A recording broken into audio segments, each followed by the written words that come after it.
This channel does not promote any violent, harmful, or illegal activities. All content provided by this channel is meant for an educational purpose only. এই মুহূর্তে breaking news, great eastern trading company দিচ্ছে festive sale offer. Lucky draw কন্টেস্টে পেতে পারেন গাড়ি, two wheeler, LED TV, electric kettle, mixer grinder এবং আরো অনেক কিছু। 65% ডিসকাউন্টের সাথে 20% ক্যাশব্যাক, এছাড়াও একটা ইএমআই ফ্রি, আকর্ষণীয় এক্সচেঞ্জ অফার, 10 কোটিরও বেশি উপহার ও ক্যাশব্যাক। এই সুযোগ হাতছাড়া করবেন না। আজই আসুন আপনার নিকটবর্তী গ্রেট ইস্টার্ন ট্রেডিং শোরুমে। খুশির 100 দিন কাটুক গ্রেট ইস্টার্নের সাথে। মুর্শিদাবাদে বোমা ফেটে জখম 3, আহতদের মধ্যে গুরুতর জখম 1।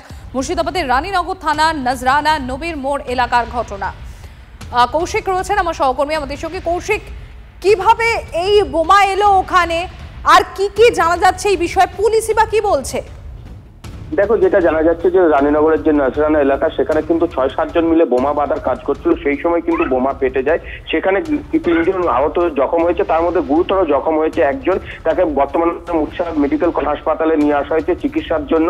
এবং যারা বোমা বাঁধছিল বলে প্রাথমিক তদন্তের পর বেরিয়ে আসছে বিষয়টি, এই 6-7 জন যারা বোমা বাঁধার কাজ করছিল, এরা কারা, এদের পরিচয় কিছু জানা যাচ্ছে? এই যে 6-7 জন বোমা বাঁধছিল, তাদের এখনো কিন্তু রাজনৈতিক কোনো পরিচয় জানা যায়নি। তবে পুলিশ যেটা জানিয়েছে, এদের মধ্যে পুলিশ যেটা দাবি করেছেন যে একজন জখম হয়েছে গুরুতর, তিনি মুর্শিদাবাদ মেডিকেল কলেজ হাসপাতালে চিকিৎসাধীন রয়েছে। এছাড়াও এর পাশাপাশি 3 জনকে গ্রেপ্তার করা হয়েছে, তাদেরকে আজ আদালতে তোলা হবে। তবে এদের নাম কিন্তু সামনে নিয়ে আসা হয়নি, যারা এই বোমা বাঁধা কাজের সঙ্গে মজুদ ছিল। তবে বিরোধীরা স্বভাবতই যেরকম অভিযোগ করে থাকেন যে শাসক দলের মদত ছাড়া এরকম কাজ করা সম্ভব নয়। তবে তৃণমূলের পাল্টা যে এগুলি দুষ্কৃতীদের কাজ, কোনো শাসক দলের সঙ্গে যুক্ত নয়। তবে সব মিলিয়ে যে রানীনগরে বোমা বাঁধার ঘটনা, সেখানে যেমন আতঙ্ক বাড়ছে এবং এই বোমাগুলো কি কারণে করা ছিল, বাঁধার কাজ করা ছিল, সেটাও এখন স্পষ্ট নয়। তবে এর সঙ্গে আরো কতজন জড়িত সেই বিষয়ে তদন্ত শুরু করছে রানীনগর থানার পুলিশ। ধন্যবাদ কৌশিক, নজর রাখো। তৃণমূল কর্মীদের হাতে আক্রান্ত 2 বিজেপি কর্মী হাসপাতালে ভর্তি, আহত 2 সঞ্জয় নাগা ও গোকুল চক্রবর্তী। গতকাল রাতে বাড়ি ফেরার সময় খানাকুলে আক্রান্ত হন এই দুজন। স্থানীয় তৃণমূল নেতা সোমনাথ রায় দলবল নিয়ে ওই 2 বিজেপি কর্মীর উপর চড়াও হয়ে তাদের বেধড়ক মারধর করে বলে অভিযোগ। অভিযুক্তদের গ্রেফতার না করা হলে আন্দোলনের হুঁশিয়ারি বিজেপি। সঞ্জয় নাগা আর গোকুল চক্রবর্তী চিংড়া অঞ্চল থেকে বাড়ি ফিরছিল। সেই সময় তৃণমূল কংগ্রেসের একদল হারমাদ রাতের অন্ধকারে বন্দুক নিয়ে আর লোহার শোট, ধারালো অস্ত্র নিয়ে আমাদের 2 জন কার্যকর্তার উপরে হামলা করে। তো এখন আমরা খানাকুল হাসপাতালে ভর্তি করেছিলাম। খানাকুল হাসপাতাল থেকে আরামবাগে রেফার করা হচ্ছে। আমরা পুলিশকে বলেছি যদি প্রয়োজনীয় ব্যবস্থা না নেয়, ভারতীয় জনতা পার্টির কার্যকর্তারা তৃণমূল কংগ্রেসের খানাকুলের দিকে ইঞ্চিতে হিসেব দিয়েছে। খেজুরিতে তৃণমূল কর্মীর বাড়ি ভাঙচুর, সমবায় নির্বাচনে বিজেপি জয়ের পরে হামলার অভিযোগ। নির্বাচনে প্রার্থী ছিলেন তৃণমূল কর্মী নটেন নায়েক। বিজেপির বিরুদ্ধে হামলার অভিযোগ তৃণমূল কংগ্রেসের, যদিও বিজেপির তরফে কোনো প্রতিক্রিয়া পাওয়া যায়নি। শুভেন্দু অধিকারীর জেলায় সমবায় ভোটে ধুয়ে মুছে সাফ তৃণমূল কংগ্রেস। 9টি আসনে জিতল বিজেপি। রবিবার দিনভর সমবায় সমিতির নির্বাচন ঘিরে অশান্ত ছিল খিচুড়ি।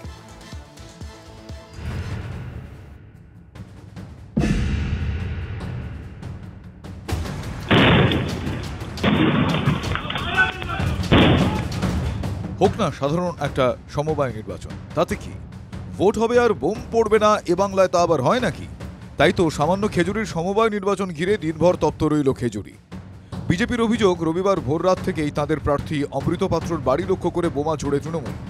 অভিযোগ অস্বীকার করে পাল্টা বিজেপি গোষ্ঠীদ্বন্দ্বের দিকে আঙুল তুলেছে ঘাসফুল শিবির। সেরকম থাকবে না। আমরা তো কি ওই এলাকাটা আমার অঞ্চল যেটা থাকলেও ওই এলাকার তো একদম বিজেপির কঠিন প্রভাব। আমরা তো একটা বুথে ঢুকতে গিয়ে প্রচুর বেগ পেতে হয়েছে। ওখানে টোটালি আগে থেকে 2টো ইলেকশনে আমরা ওখানে কিছু কাজই করতে পারি। দিনভর অশান্তি হলেও শুভেন্দুর জেলায় হাসি ফুটল বিজেপির মুখে। খেজুরিতে বিজেপির কাছে তৃণমূল হারল। শাসক দলের থেকে গোড়াহার সমবায় সমিতির 9টি আসনে ছিনিয়ে আনলো পদ্ম শিবির। গত রাতে তৃণমূলের হারমাদ গুন্ডা বাহিনীরা পুলিশের মদতে বম বন্দুক চালিয়েও মানুষের রায়কে রুখতে পারল না। আবারও ভারতীয় জনতা পার্টি সমর্থিত রাষ্ট্রবাদী প্রার্থীদের 9টি প্রার্থীকে বিপুল ভোটে জয়লাভ করেছে। ভোটে জয়ের পর সমবায় সমিতির অফিসের সামনে বিজয়োল্লাসে মাতেন বিজেপির কর্মী সমর্থক। তৃণমূলের হয়ে কাজ করেছে পুলিশ, এই অভিযোগ তুলে পুলিশকে লক্ষ্য করে জুতো দেখানোর অভিযোগ বিজেপির বিরুদ্ধে। শুধু তাই নয়, পুলিশকে গেরুয়া গেঞ্জি পরানোর চেষ্টাও করে পদ্ম শিবির, এমন অভিযোগও তৃণমূল তুলেছে। সামান্য সমবায় নির্বাচনে যদি এই বোমাবাজি দেখে বাংলা, তবে বিধানসভা ভোটে কি হবে? প্রমাদ গুনছেন রাজনৈতিক বিশ্লেষকরা। খেজুরি থেকে কনিষ্ক মাইতির রিপোর্ট, TV9 বাংলা। আবার গুলি চলল মালদায়। গুলিবিদ্ধ তৃণমূল কংগ্রেস কর্মী। তৃণমূল নেতা আবুল কালাম আজাদ খুনে প্রধান সাক্ষী এই তৃণমূল কর্মী। মালদা মেডিকেলে চিকিৎসাধীন আতিমুল মমিন। অমৃতি পেট্রোল পাম্পের কাছে গানাইপুরে বাইকে দুই দুষ্কৃতী এসে গুলি চালিয়ে পালিয়ে যায়। কালামের সঙ্গে এর ব্যবস্থা চলছে মাটির, হ্যাঁ, এই নিয়ে একটা জায়গাতে ওকে দিয়েছিল কি বার্থডে ছিল, তাদের নিমন্ত্রণ করেছিল। ওইখানে গিয়ে এরা মাইনুলের ছেলে দল পাল নিয়ে মাইনুল সঙ্গে সঙ্গে ওদেরকে ওখানে মার্ডার করেছে, আমাদেরকে এখানে কাজ করতে দিচ্ছে না এই বলে মেরেছে। আমি মেন সাক্ষী ছিল মাইনুলের, ওরকে হাঁটাবার জন্য আজকে গুলি মারা হয়েছে। কারা মেরেছে? ওর ছেলে এরেস হওয়া চাই। কাকে কারা মেরেছে? কারা? মাইনুলের ছেলে।